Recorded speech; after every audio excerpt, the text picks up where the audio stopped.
Samskaram, inna Namalodopum Ulave Shri Kalyan Kumar Chakravarty Anna Adeham Samiva Galamara Kendra Lalit Kala Akademi chairman Idamo.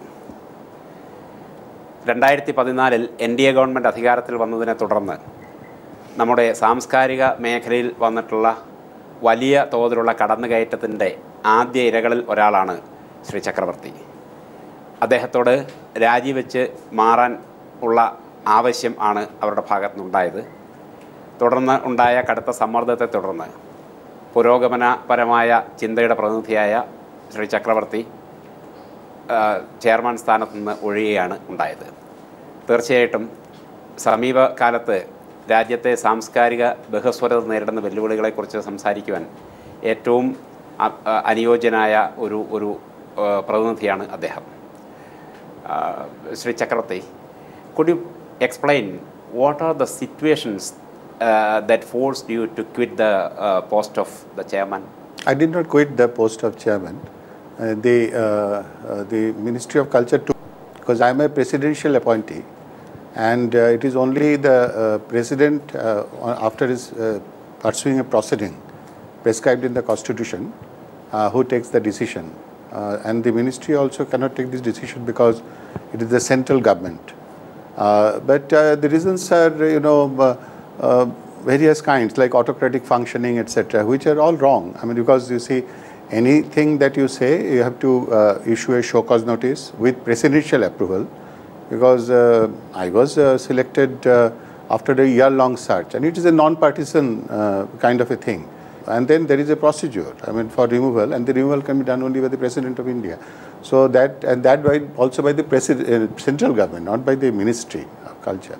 So whatever it was, it is the matter is sub judice. But my fate is not very important because I was in an honorary job. I mean, it was not a salaried thing or anything. And I have been honorary Chancellor of NUEPA also. I have been honorary so many things. I am also Chairman of Bhasha Trust and also President of an Education Council of India. Yeah, but there is a widespread perception that your exit, sending you out, had something to do with the changed political scenario. Well, more than political things, because one would like to think that it is I'm a political victim or something.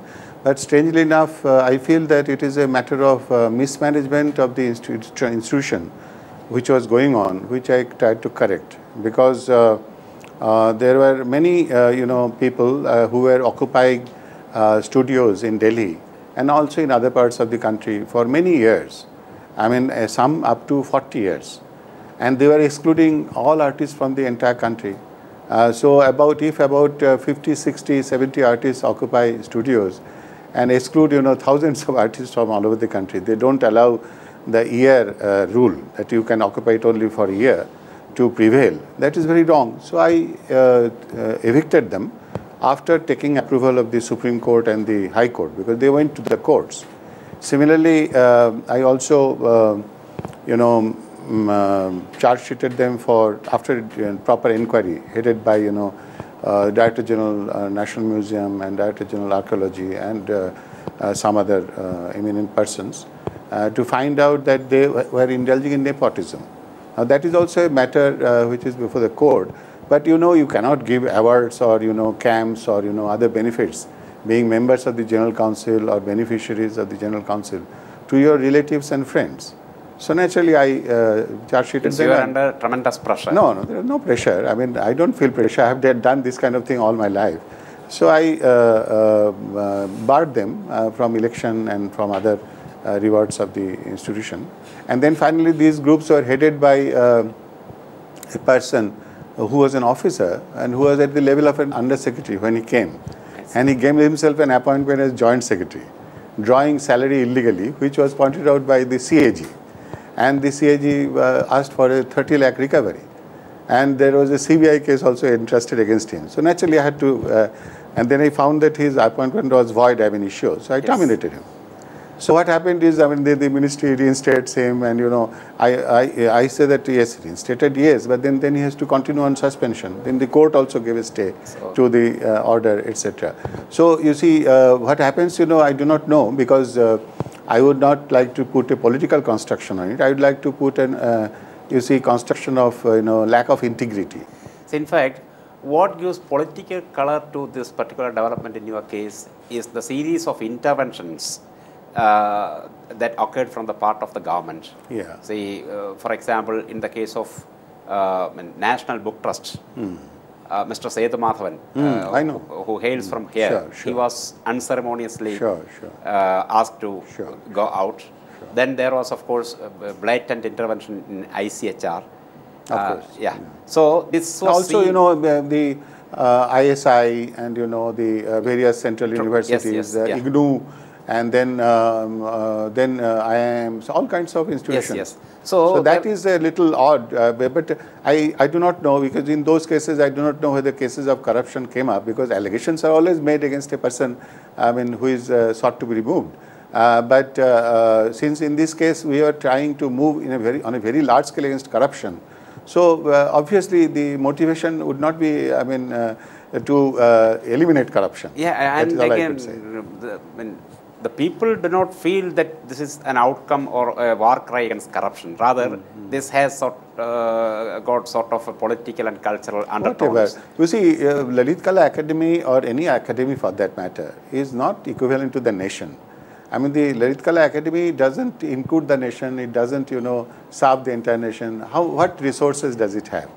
I mean, all it can do is to act as a catalytic agent. It can act as a catalytic agent for inciting popular initiatives, for community movements, for working, setting new goals and directions. That is all it can do. Sir, in fact, we find that there is an organized attempt from the part of the government and, of course, the ruling party, ruling dispensation, to intervene in the cultural diaspora of the country. You see, democracy is certainly not just political democracy. In fact, there was a very famous philosopher called Kasi Bhattacharya, who said that we have attained political democracy, but we have not attained Swaraj of ideas. Exactly. And he had an article on Swaraj of ideas, autonomy, not heteronomy of ideas. And then it is not only of ideological democracy, but it is also a democracy, biocultural democracy. Yes. It has to be biological diversity and cultural diversity. Yeah. It is also an electronic democracy. Yeah. So but that here democracy is sought to be confined to the political sector alone. I do not know, because because ultimately diversity is the strength of this particular country. Exactly. It is not against any political party. In fact, any political party will grow stronger if it harvests this diversity, because the diversity doesn't mean disunity. It is identity and difference, two sides of the same coin. Yes. And before Derrida coined this term, India had invented this term, and India had done this unity diversity all its life. And beginning with the Vedas, all through Sanskrit literature, you will see that it is talking about the entire world, inviting the world, inviting, even in our sanskaras, in traditional sanskaras, it invites all the flora, fauna, all the gods, goddesses, all the, human beings to participate. So it's a participative approach that we have had in our tradition. A series of recent developments, say for example, the latest one, the attempt to ban beef in one particular state. And then last year, there was a threat against Mr. Perumal Murugan, a renowned literature in Tamil Nadu, and he was forced to announce that he would no more write. And the latest one, Dr. Kalburgi, last month in Karnataka. So all these have sort of dangerous dimensions as far as the cultural diaspora is concerned.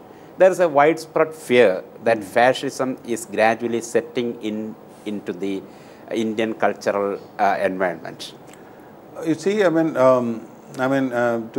shall go into a diversion, then come back to your question, because after all, we have a certain public persona in which there has been no political, commitment to any party or anything. We never served any party, we only served the nation. according to our oath to the Constitution.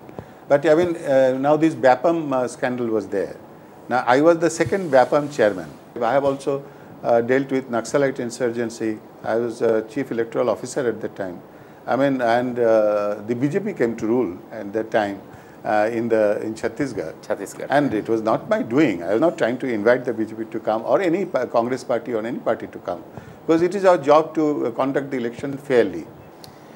But you didn't answer my question. I could not answer your question directly because I do not know about those issues directly. But in this case, yes, threats were given. With your experience with Chhattisgarh, let me ask you. Also, in fact, lakhs of people from Chhattisgarh are emigrating to Kerala in search of job. And we understand that it's on account of the acute level of poverty they are confronting there. And as far as we know, it's the existing economic environment that has led them to run away from their own areas, because now the rural economy has collapsed. They do not get a sustenance from agriculture. And again, as far as Chhattisgarh is concerned, our understanding is that these people are the victims of the mine mafia. And to our knowledge, it is these factors that chase them out of their homelands. That is true, because these people have been victims of exploitation for a long time, for the last 200 years or so. Ever since, there was an entry of predatory, land mafia, water mafia, and mining mafia, and road mafia into the state. This is a historical phenomenon from the British days. Definitely the marginalized groups were in trouble. And their Sibai Zamamandi, because their titles were oral, and they were evicted from their titular rights. But over a period of time, the government also, with different complexions of government, they tried to consolidate their title. But then what is important is that none of this is just a police problem. For instance, economy. Precisely, yes. Economy is, because the police are also innocent, they are victims of a system which they do not understand. They just go into the fire, that's all. What is happening is that the local taxonomy and the local knowledge system, the community knowledge system, the community involvement is paramount. It is not just one policy, whichever party it is, which is imposed from the top, that will work. Because the country is diverse and there are diverse needs. And culture, as I would explain to you, because I have dealt with culture and development, not culture of song and dance. So I have always seen that culture in the country is not song and dance specific. Song and dance is specific to ecology, to a linguistic province. True. So the cultural province and the ecological and the developmental provinces are always equivalent. But if that is ignored, and then discontent grows, and somehow one doesn't understand that the diversification of the strategies is very important. But is not this exploitation that has led to the growth of extremism in those areas? Exploitation has been there for a long time. It is the proximity of the government, because the government was not close to the people before the creation of the state of Chhattisgarh. But sir, in fact, the government was rather against these people. They were in fact pro upper class. That was the governments have participation of tribal legislators also, and caste legislators also. But possibly they get preempted into the system, or they do not understand. And then unless you have a historical understanding of what is going on, for instance, whatever happens in Chhattisgarh or in Kerala, there is an entire historical background. And Kerala diaspora is also so strong. I was asking somebody, is Kerala outside as big as Kerala inside? As they said that they are not very sure. But they have done wonderful work all over the world, enlightening, improving, enriching. So diaspora is not always bad. And Chhattisgarh diaspora, because of sometimes the uncertainty of rains and drought and other things, they have always gone to remote places for work. And it is always termed palayan, flight. But that has been a traditional approach, and it is our job to ensure that they remain in their place and by improving their economy. And that will happen only when we understand cultural diversity. What's the future of the Indian cultural diaspora, according to you? You see, you are talking about diaspora or diversity, because the Indian diaspora is a huge diaspora. So I would tend to think that the diaspora, Indian diaspora retains the Indian culture to a greater extent than India itself, because of the lesser assault, and they had their own attempt How to can we retain it by, if the diversity is destroyed?